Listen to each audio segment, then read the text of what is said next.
नमस्कार दोस्तों, एक बार फिर से आप सबका स्वागत है हमारे YouTube चैनल टारगेट विद कौशल पर। और आज हम जो पढ़ने वाले हैं वो है पॉलिटी। और पॉलिटी में हमने शुरुआत की है राज व्यवस्था से। तो राज व्यवस्था को पढ़ते हैं। सब लोग जुड़ जाइए, सारे लोग आ जाइए फटाफट। और शुरू करते हैं एकदम बेसिक से। पॉलिटी को एकदम बेसिक से शुरू करते हैं, एकदम बेसिक से पढ़ते हैं। क्या होता है राज्यसभा, लोकसभा, सब कुछ आज जानेंगे। सरकार क्या है, सारा सब कुछ पढ़ना है।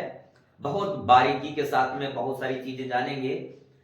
और अब हम शुरू करते हैं। तो दोस्तों, जैसा कि लिखा हुआ है राज व्यवस्था, यह राज व्यवस्था अपने आप में दो शब्दों से मिलकर बना है, जिसे पॉलिटी कहते हैं। तो पॉलिटी को इंग्लिश में समझना थोड़ा सा, हम जैसे यूपी बोर्ड वालों के लिए थोड़ा सा टिपिकल हो जाता है, बट राज व्यवस्था को अगर हम हिंदी में समझें तो बहुत आसानी से समझ पाते हैं। राज व्यवस्था दो शब्दों से मिलकर बना है। दो शब्द कौन है हमारे, मैं लिख रहा हूं। राज व्यवस्था दो शब्दों से मिलकर बना है। पहला है राज्य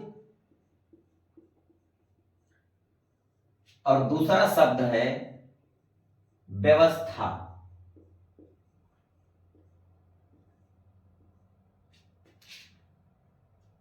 बिल्कुल बेसिक से पढ़ रहे हैं मेरे लाल, बिल्कुल बेसिक से पढ़ रहे हैं। दिमाग में बसा लीजिएगा, आज की क्लास बहुत ही इंपॉर्टेंट होने वाली है। राज्य और व्यवस्था, इससे मिलकर के हमारा राज व्यवस्था बना हुआ है। पॉलिटी का सबसे जबरदस्त चैप्टर है। बहुत सारे क्वेश्चन पूछे जाते हैं वनडे एग्जाम में। आजकल तो यूपी पुलिस है, एसआई है, बहुत सारे, उन सब के लिए काफी इंपॉर्टेंट आज की क्लास होने वाली है। तो दोस्तों, ये जो राज्य लिखा हुआ है इसका मतलब है किसी देश से। किससे? किसी देश से, मतलब है राष्ट्र से। आई मीन किसी देश की बात कर रहे हैं, किसी नेशन की बात कर रहे हैं।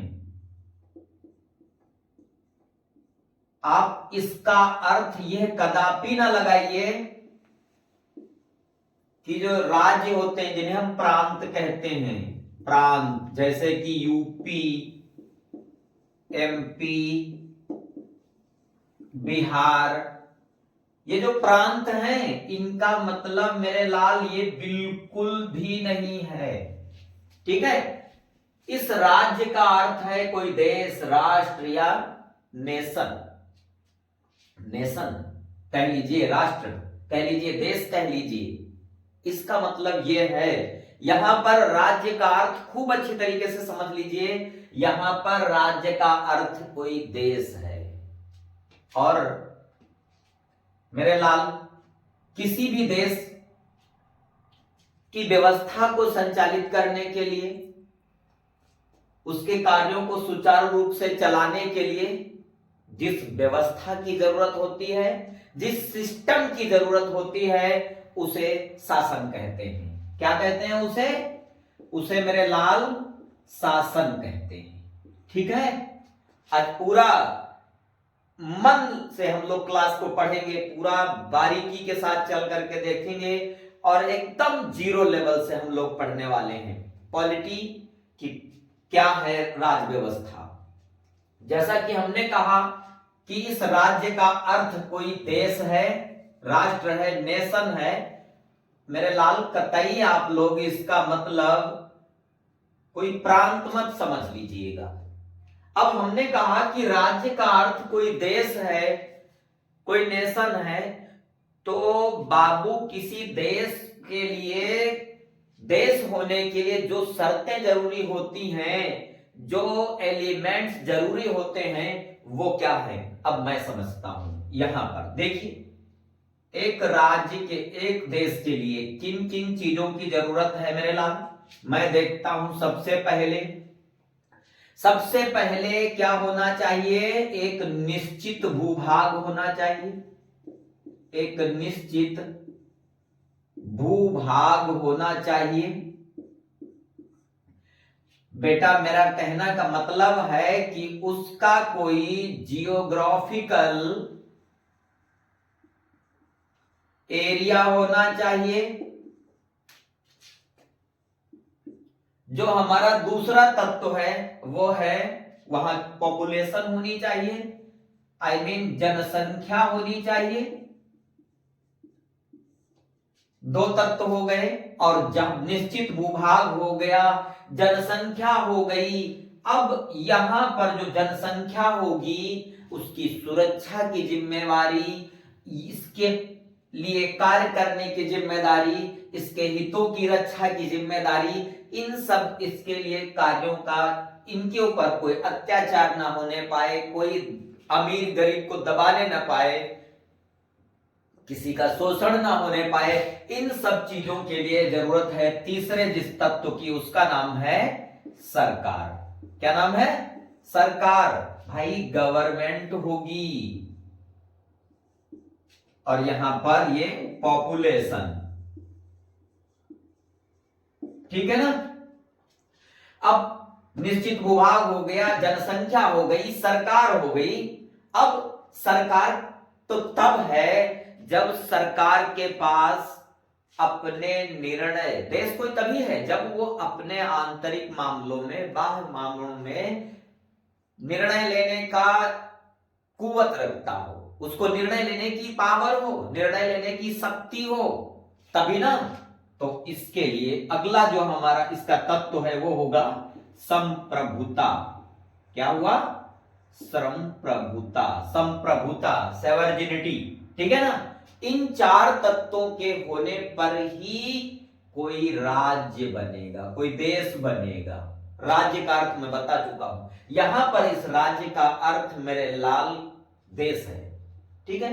तो एक देश होने के लिए किन चीजों की जरूरत है? तो हम देख रहे हैं यहां पर एक राष्ट्र बनने के लिए, एक देश बनने के लिए जिन चार एलिमेंट्स की जरूरत है वो एलिमेंट्स हैं कि सबसे पहले निश्चित भूभाग होना चाहिए, जनसंख्या होनी चाहिए, सरकार होनी चाहिए और फिर उसके पास में संप्रभुता होनी चाहिए, तब कोई देश बनता है। अब चलिए बात करते हैं शासन की। तो शासन की बात करते हैं, शासन देखते हैं। तो चाहे हम पुराने से पुराना शासन उठा करके देख लें, शासन में यही चीजें सामने आएंगी, आपको मिलेंगी। चाहे वो कितने भी पुरानी सभ्यता को देख लें, उसमें ये शासन के रूप मिलते हैं देखने को। मेरे लाल जुड़े रहिए, वीडियो में अंत तक जुड़े रहिए, जबरदस्त जानकारी मिलने वाली है आपको। शासन में क्या होता है, शासन में कौन कौन सी चीजें होती हैं? शासन में तीन चीजें मिलती हैं। शासन में कितनी चीजें मिलती हैं देखने को? तो शासन में ये तीन चीजें मिलती हैं देखने को। देखिए शासन में क्या होता है मेरे लाल, सबसे पहले है व्यवस्थापिका।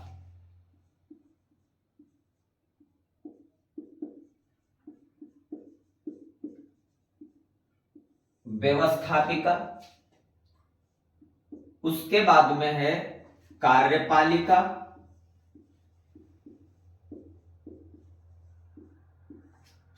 और अगला जो तत्व है वो है न्यायपालिका। न्यायपालिका अब समझने वाली बात है। व्यवस्थापिका क्या करती है? व्यवस्थापिका का कार्य है, ये तीन संस्थाएं होनी चाहिए। शासन चलाने के लिए तीन संस्थाओं की जरूरत है। पहली संस्था का नाम है व्यवस्थापिका, दूसरी संस्था है कार्यपालिका और तीसरी संस्था है न्यायपालिका। अब व्यवस्थापिका का काम क्या है? व्यवस्थापिका कानून का निर्माण करती है। इसका कार्य क्या है? कानून का निर्माण करना, कानून का निर्माण करना, ठीक है। व्यवस्थापिका का प्रमुख कार्य है कानून का निर्माण करना। व्यवस्थापिका का काम है कानून का निर्माण करना। व्यवस्थापिका कानून का निर्माण करती है और कार्यपालिका क्या करती है, उन कानूनों को लागू करती है, कानूनों को लागू करती है।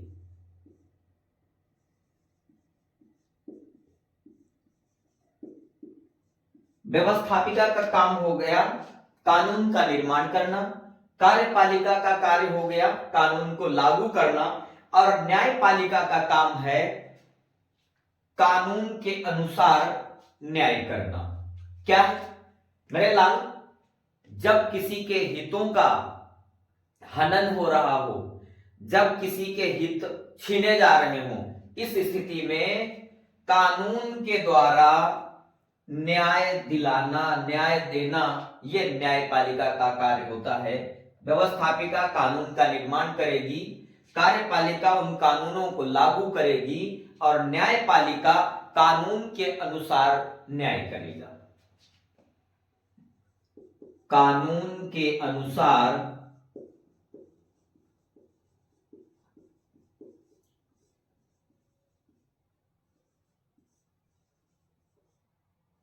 न्याय करना, यह इनका कार्य होता है। मेरे लाल, अब हम पढ़ते हैं व्यवस्थापिका। तो व्यवस्थापिका जो है, व्यवस्थापिका 2 स्तर पर काम करती है। मैं देखता हूं,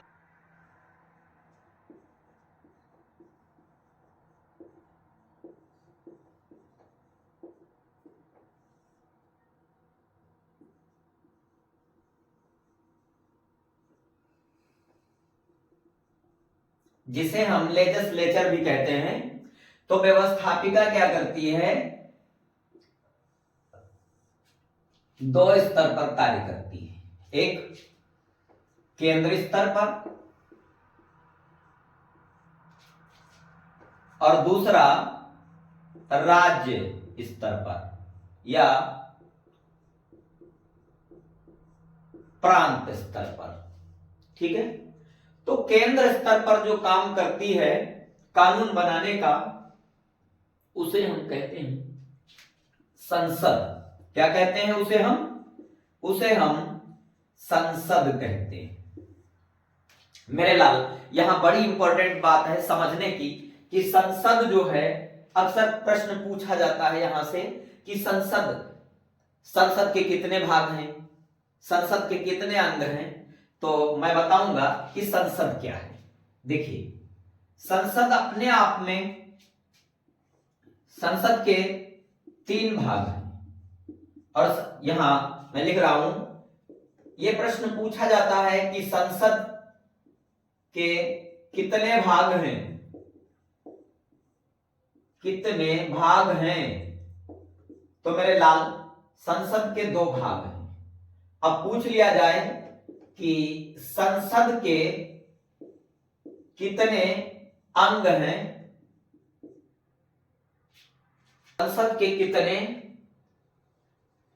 भाग हैं, और संसद के कितने सदन हैं। यहां पर ये संसद के कितने भाग हैं, तो संसद के 3 भाग हैं। अब पूछा जाए संसद के कितने सदन हैं, तो संसद के 2 सदन। अब क्या है देखते हैं। सबसे पहले जो संसद है वो 79, आर्टिकल 79 के तहत संसद का गठन हुआ है। संसद में सबसे पहले उच्च सदन, फिर निम्न सदन,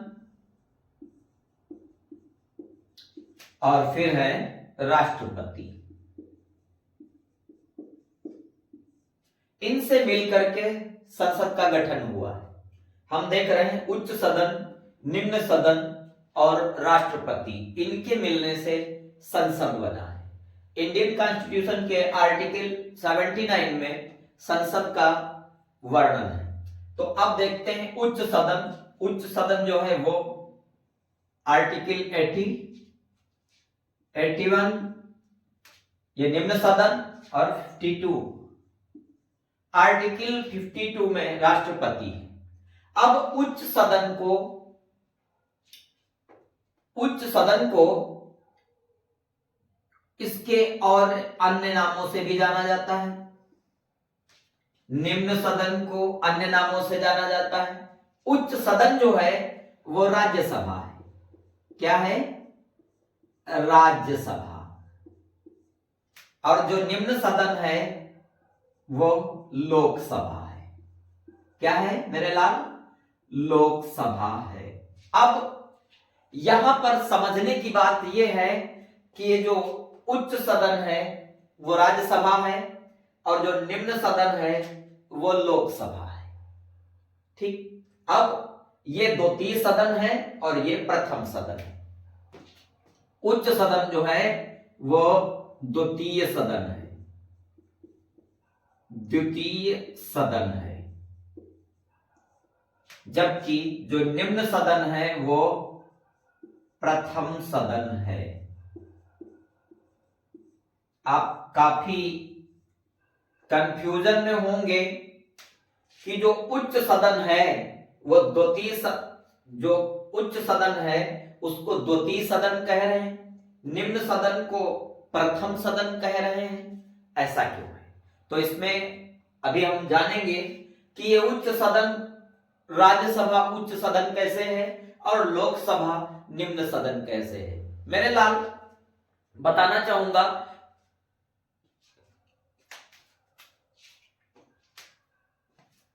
आर्टिकल 81 राष्ट्रपति को यह अधिकार देता है कि वो 12 ऐसे व्यक्तियों को राज्यसभा में मनोनीत कर सकता है जो साहित्य, कला, विज्ञान और समाज सेवा से आते हो।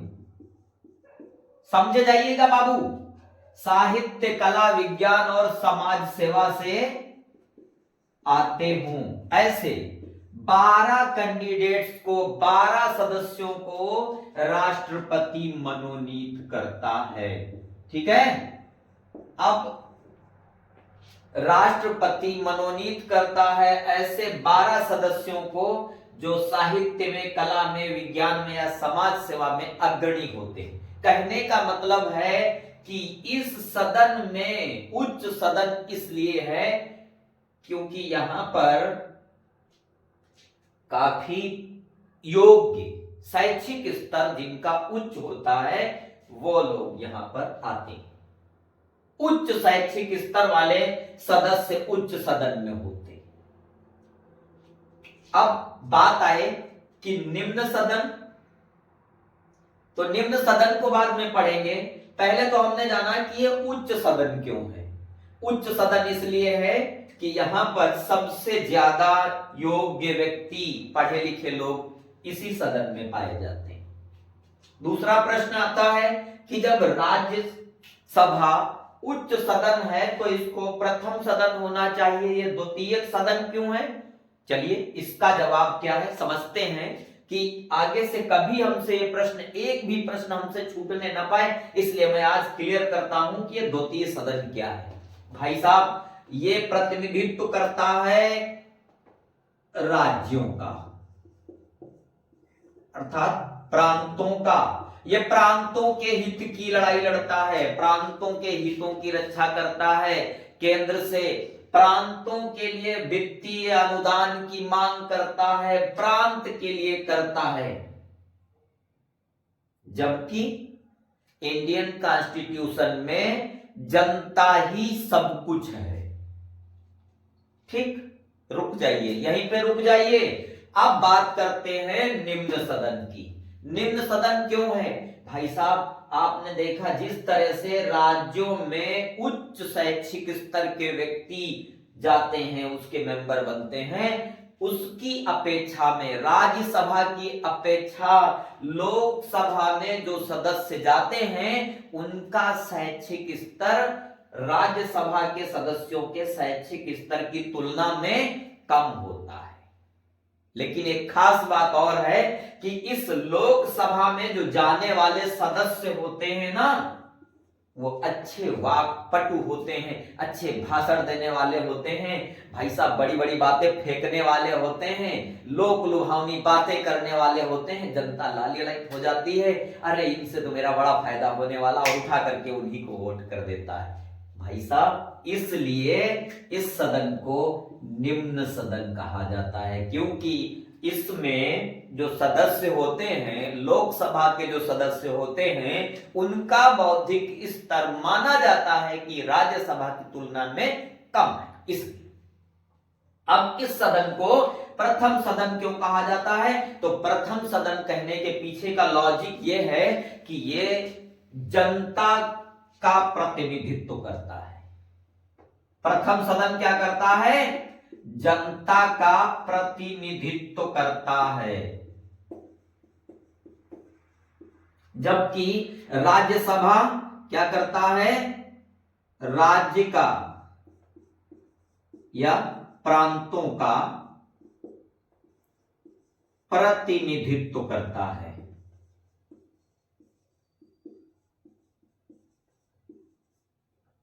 हमने जाना दो प्रश्न आज क्लियर हो गए कि राज्यसभा को उच्च सदन क्यों कहते हैं, राज्यसभा को द्वितीय सदन क्यों कहते हैं, और लोकसभा जो है वो निम्न सदन किस प्रकार है, और इसे प्रथम सदन कैसे कहा जाता है। ठीक है, आज हमने ये बातें जानी। अब बात यह है, अब बात आती है कि हमने इतना पढ़ा उच्च सदन, निम्न सदन, अब इतना जान लिए हैं। अब केंद्र पे हमने जाना था कि केंद्र में संसद है जो 79 के तहत संसद अनुच्छेद 79, अनुच्छेद 80 में राज्यसभा, अनुच्छेद 81 में लोकसभा और आर्टिकल 52 में राष्ट्रपति को। अब हमें पढ़ना है राज्य या प्रांत स्तर पे विधानमंडल। जैसे यहां केंद्र में संसद है, वैसे ही यहां पर विधानमंडल है। दोस्तों वीडियो बहुत बड़ी ना हो, इसलिए इस राज्य स्तर पे जो व्यवस्थापिका का कार्य है वो हम अगली वीडियो में पढ़ेंगे। अब पूरे मन से हम लोग लगे हुए हैं पॉलिटी की क्लास में। आशा करता हूं कि आज की ये वीडियो आपकी समझ में आई होगी। एक बार फिर से चलते चलते अपनी बात को दोहराना चाहूंगा कि राज्यसभा दो शब्दों से मिलकर बना है राज्य, और राज्य व्यवस्था दो शब्दों से मिलकर बना है राज्य और व्यवस्था। राज्य का अर्थ किसी देश से है, किसी राष्ट्र से है, किसी नेशन से है, ना कि किसी प्रांत से, जैसे कि यूपी, एमपी, बिहार, गुजरात, ऐसा नहीं, बल्कि कोई देश से। उसकी जो व्यवस्था है, उसके जो राज्य के कार्यों को संपादित करने का जो सिस्टम है वो शासन है। अब राज्य होने के लिए हमने 4 एलिमेंट बताए कि सबसे पहले उसका निश्चित भूभाग होना चाहिए, खुद का जियोग्राफिकल एरिया होना चाहिए, पॉपुलेशन होना चाहिए, आई मीन जनसंख्या होनी चाहिए।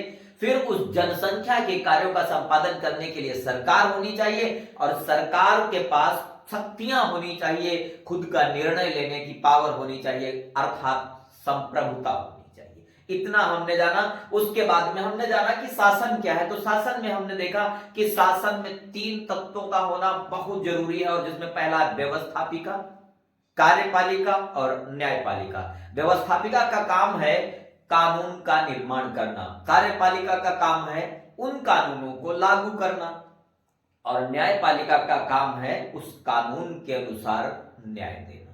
इतना हमने जाना।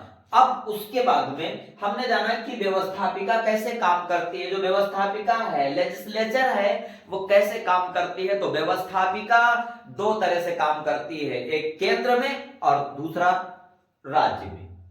तो केंद्र में क्या है? केंद्र में सबसे पहले संसद। संसद में हमने जाना कि संसद के भाग कितने हैं। तो संसद के भाग 3 हैं। संसद के भाग 3 हैं। अब पूछा जाए संसद के सदन कितने हैं, तो संसद के सदन 2 हैं।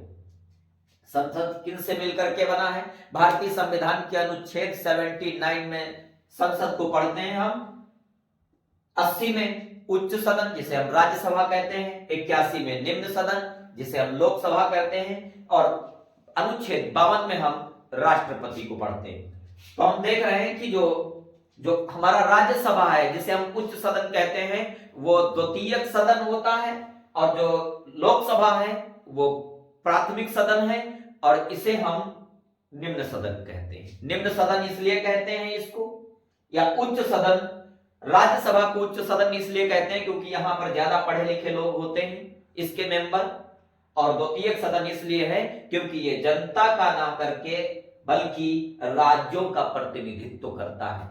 जबकि जो लोकसभा है वो निम्न सदन इसलिए है क्योंकि यहां पर राज्यसभा की तुलना में कम पढ़े लिखे लोग होते हैं, वो बोलने में माहिर होते हैं, अच्छे भाषण देने वाले वाक्पटु लोग होते हैं। और प्रथम सदन इसलिए कहते हैं क्योंकि ये जनता की आवाज होते हैं, जनता की आवाज को सदन में उठाने वाले होते हैं, जनता के प्रतिनिधि बन करके काम करते हैं, इसलिए ये प्रथम सदन है। आज के लिए इतना ही। आशा करता हूं कि आपको वीडियो अच्छी लगी होगी। आप वीडियो पे बने रहें। मैं पूरी कोशिश करूंगा कि राज व्यवस्था को, इंडियन कॉन्स्टिट्यूशन को, सबको बहुत ही बारीकी से पढ़ सकूं, और जरा जरा सा ध्यान मेरा जो है इस पर रहेगा कि इनसे बनने वाले जितने भी प्रश्न हैं वो कोई भी प्रश्न आपके हाथ से छूटने ना पाए। तो फिर मिलते हैं अगली वीडियो में, तब तक के लिए नमस्कार।